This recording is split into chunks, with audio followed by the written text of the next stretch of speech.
Morning, morning, morning, morning. Morning, morning. Feeling good. I keep giving y'all unreleased, right? Like, don't say I don't love y'all. I'm giving y'all unreleased. Give me y'all unreleased vibes, right? I actually can't wait to drop this project. Me and Cole's been working.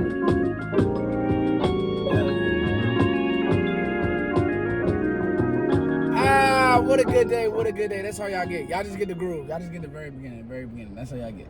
Good morning, Cowboys fans. What's going on? It's your boy Foots here. So, a lot of interesting developments have been coming too. I'll be doing my linebacker rankings today with Sky, and then I'll go in more detail later on tonight when I get home. And I did it like this because I wanted to make sure that, like, I literally wanted to press and push information all the way to the day of the draft. And we're a little over a week away from the NFL draft, the 2023 NFL draft. And I'm getting fired up, and I think the Cowboys fans are getting fired up. And what's happening is you're starting to get a lot of leaks, information about what Dallas might do, where they might go. Mel Kiper, Dan Brugler, both have the Cowboys taking Notre Dame tight end Michael Mayer.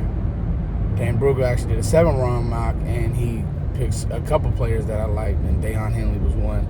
Interesting, on that 7-round mock, he didn't draft a receiver for the Cowboys. The truth is, guys, the more that I watch this receiver class, it's a little underwhelming as a class. I think that people are trying to force themselves into liking certain guys, but it's just a little underwhelming, and that's okay. That's just how it is. Every class isn't going to be deep certain places. But I think that with the tight end position, there may be people who will say, well, why would you ever draft a tight end this high? Foots will not draft a tight end at 26. But you got to remember, I do have Michael Mayer probably graded higher than every receiver except JSN. And you could possibly throw in Zay Flowers, although I kind of wonder with Zay Flowers. And the wild card of this receiver class is Jalen Hyatt. You know, is he Christian Watson? Is he a bust? So that's going to be, is he Henry Ruggs? Is he just a fast guy who can't do anything but just run fast? Or is he, because every time I watch film, I just see him running past DBs. I know the route running isn't clean all the time, but so that's going to be very interesting. Drafts and bad drafting can put you in a hole. And I think reaching for what you may consider a need can also put you in a hole. I think that it's important to remember that free agency kind of covered us to be able to do some things. Now, would I love a receiver? Yes, to come in and be another piece, cog. But you got to remember, guys, and I think that this is kind of getting lost in the draft hype. Brandon Cooks is still a really good player that was literally stuck in Houston with a bad organization, bad quarterback play, and still was able to put up good numbers. And then it got into a point where, he even said in his interview, they were asking him not to even play his hardest. So you just don't know how, you don't know how orgs do certain things. You don't know the situation. Now, I know the concussion issue and this, that, and the third, but when you hear him talk, he's been consistent that, hey, my mindset is what? I just want to come in and help CeeDee Lamb. Like, he knows exactly who he wants to be. That is a form of, like, that's your draft pick in a way. Because what we have to ask ourselves is there a receiver that we could draft right now that'll be a better 2 right now than Brandon Cooks? And then the wild card is Jalen Tolbert. And I know that people don't want to hear this about Tolbert, but you drafted him in the 3rd round last year. Dallas, I feel like, needs to at least give him a chance to get better, a chance to grow, a chance to develop. Do I think the Cowboys should take a receiver? Absolutely. But if they don't, this is how, I'm not going to say you justify it, but this is This to me would be the line of thinking. Now let's talk about Michael Mayer. Michael Mayer to me is the type of tight end that I would draft.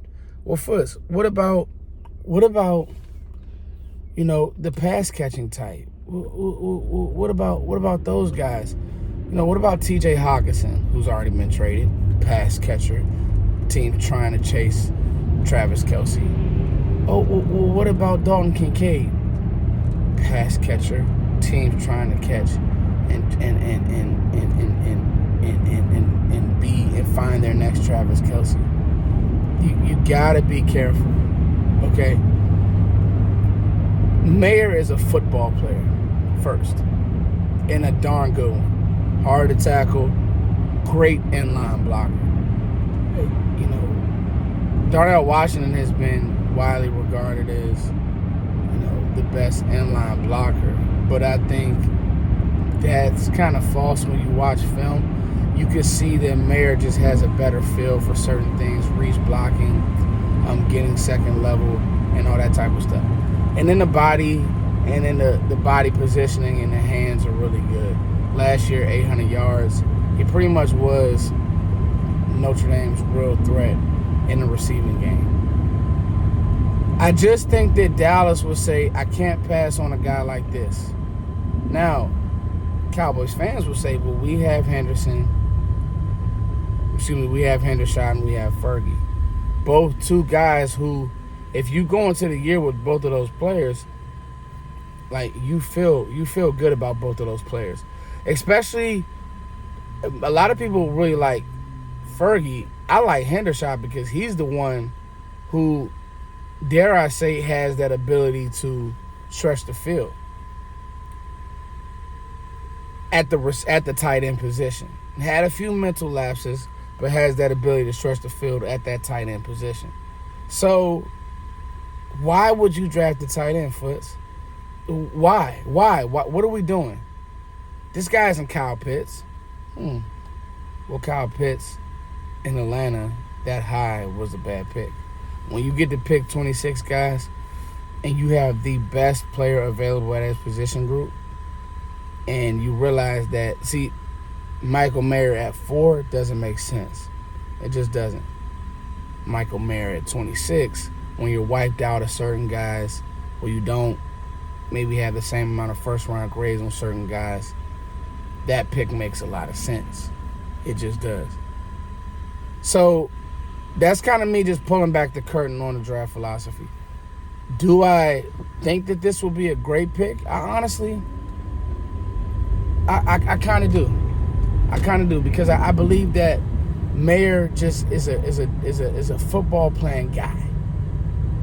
I believe that Mayer is a football playing guy, and so I do think that would be a good pick. Now, you would also have to tell me, what are we gonna marry that pick with in the rest of the draft? Like, who are we gonna pick up in the rest of the draft? So right now, the tea leaves are talking.